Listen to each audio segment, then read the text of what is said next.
So, first of all, thank you everybody for coming, and it has been a long stretch for me and my team right now. We're dealing with challenges that we were hoping would be gone by now. We, in many ways, had so many ambitious dreams about what was possible in the city of Newark, and the great thing about it is I tell people I'm more optimistic than I've ever been after 2 years and 10 months in this job.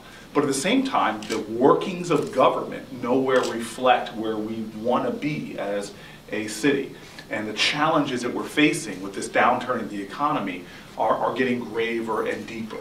And so we are in the middle of the Augean stables, still trying to clean things up to get the government running in a way that perfectly reflects the people we're trying to serve.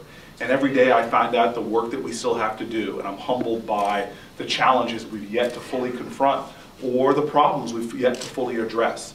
So I'm so appreciative to be here today and to have two schools that I have such a reverence for and a respect for, and people who have been so kind in helping me in so many ways in doing the things that I'm trying to do. And I use the word we usually because it's so much more correct that we're trying to do.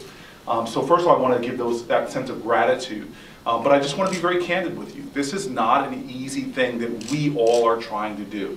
To make the civic space, to make government a better reflection, not of society in general, but really in an Athenian ideal that the polis, that the civic space, that government should be a reflection of our highest ideals. Today was one of those days where the word accountability kept ringing. From literally early this morning when I woke up and checked my BlackBerry, and there was a very severe assault on Port Authority property. My police director, this new guy walking into a space, said, "Mayor, we had a shooting last night on Port Authority property." And then quickly in his email, he said, the city up until 2007 didn't even count those shootings in our own statistics. Because if you got shot or murdered in county parks, if you got murdered on Port Authority property or shot there, we didn't consider that under Newark statistics. But my police director, a man of accountability, showed me his values in one email. We're eating that one, and it's going to add to our statistics for the year. Now that said, since 2007, Newark, New Jersey is setting the standard in the nation for the largest percentage decrease in shootings and murders, even though we've absorbed more in our count than was ever absorbed before.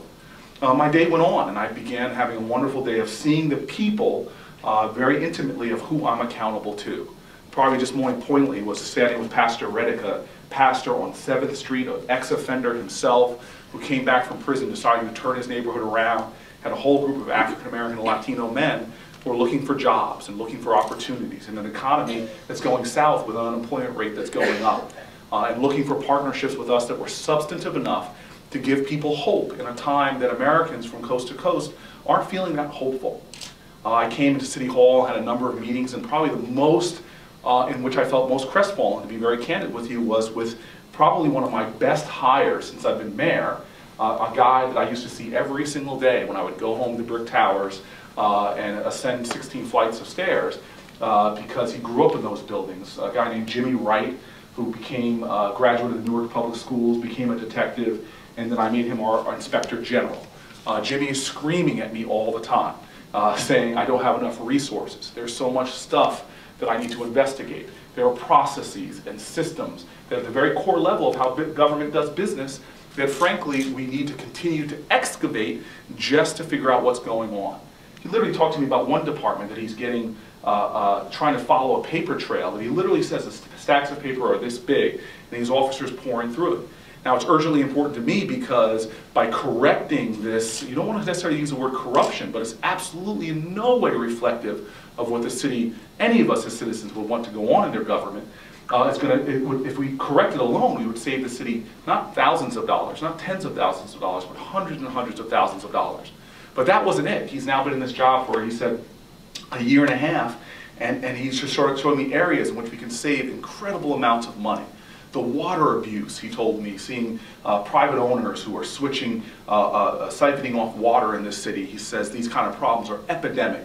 Inside City Hall, people having logical sounding excuses for doing things that are against our values, but more importantly, possibly even against the law.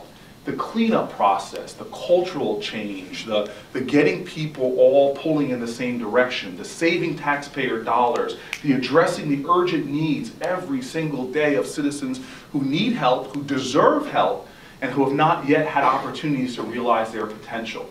The crises that blow up that you just never know, because today the Star Ledger is focused on that, or tomorrow you've got pipes blowing up in another part of the city, or somebody coming into City Hall with some urgent need that needs the mayor's attention.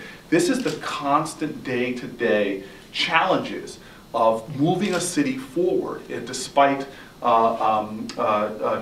lofty goals, the challenges of moving a city forward, and all the resistance that you often face. Now, I go back to what I said before, is I'm more optimistic and hopeful than I ever am before.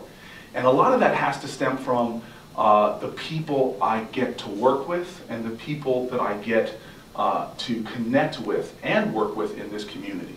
I learned something, a lesson in my life, I think best learned on an early August day in 2007.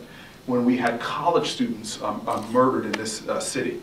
And I think I learned that the lesson that I learned or reaffirmed in my heart was this important understanding that I think we all need to have, is that even though we have a Declaration of Independence in the United States of America, and we talk about it all the time, that our history as a country, especially in terms of social movements, in terms of progressive change, in terms of evolution of the public space, really screams to a history of, or screams to a declaration of interdependence. That we together are incredibly powerful. I talk about the old Ethiopian saying that says, "Spider webs unite can tie up a lion," or Golda Meir had a wonderful saying that said, "Jews together are strong, but Jews with other people are invincible." The reality is, I'm learning in Newark is that as weak as I'm realizing, or not weak, but incapable as I am of dealing with the mountain of problems and challenges of today, the ones where you try to anticipate tomorrow, the ones that are still nipping at your heels from yesterday, the reality is that together in this community we can find a way forward. And on every statistic that's important, I think, to our city, we're seeing some pretty darn good strides, from the production of affordable housing, to the expansion of our parks, to financial empowerment opportunities, towards starting local minority or women-run businesses. So many things that make me proud. But if I had to say, and what are the keys to that I'd like to make, the points I'd like to make today, they revolve around just those themes. I want to give a lot of deference today to the person who's going to speak here, and I hope that she will share with you a lot of the things that she and her team and our team have been able to do in terms of the nuts and bolts of civic reform and accountability. Michelle Thomas, where is she? There she is. This extraordinary woman from the private sector who took a pay cut and is about to take another pay cut I can't go ahead of our press conference, but she's about to take another pay cut to jump into the middle of times where I've seen the frustration, I've seen the anger on her face about what she is working, the environment that she is often, and the problems she's often confronting. But she's done a great job of putting some things in place, which I'll mention. But one of the themes she and I discussed literally as we were walking into here is probably the most important theme, I believe, of accountability. And it goes all the way back to how we started this, and a stroke of genius, I must say, about what we really wanted to start with. And the most important thing I found for accountability is to know what your values are, to know what do you stand for, who are you as a person.